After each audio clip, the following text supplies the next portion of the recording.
How to remove ball joints and tire ends on a 94 Chevy pickup truck 4x4 and older. These are factory rivets that are going to take a little bit. First thing is to get the truck elevated, jack stands securely, high as you can get it. Remove the tire, the rotor. The caliper is going to be removed. Those are 3/8 or 10 millimeter. Then you're going to have to remove the axle. Take the axle nut, which is 36 millimeter, get the nut all the way to the edge, and hammer it. And that'll break it loose and it won't ruin the threads, and you can take the axle nut off from there. Then next you got to take the tie rod ends and ball joints off. Find a heavy duty tie rod or ball joint tool. I use this type. Hammer it in between where the ball joint and the spindle is. Bottom one's going to take a few minutes, and then of course you have to have the nuts off. And once that, they'll break loose. And then, for me, it was easier to get to this, take the upper off, and the upper is all cracked up, and then the upper ball joint is bad. Easy to replace though, because that's bolted. The bottom one is not bolted. It's riveted. There's only 300,000 miles with the original ball joints. Grind them all the way down. There's 4 of them. This is going to be the only way, unless you have a torch, which can make a mess. All the way until you start seeing a round indentation in the center. That'll be the width of the rivet or stud. And then do a center punch.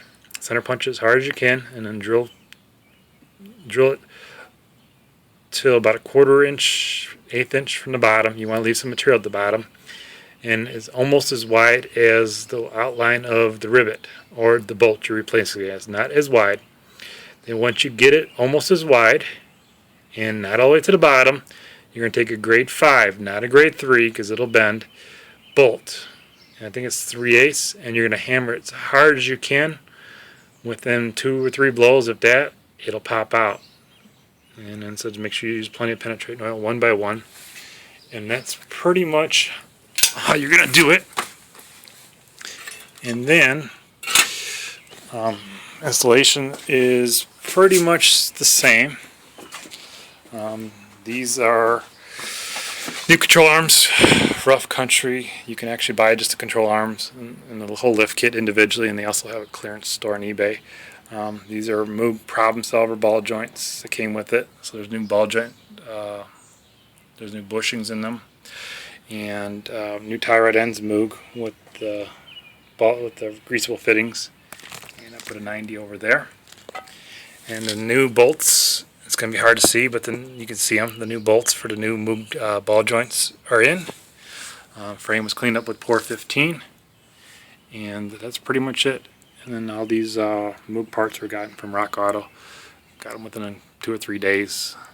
And it pays to get the good serviceable parts that last forever. So, and then the axle nut is ready to be tightened up.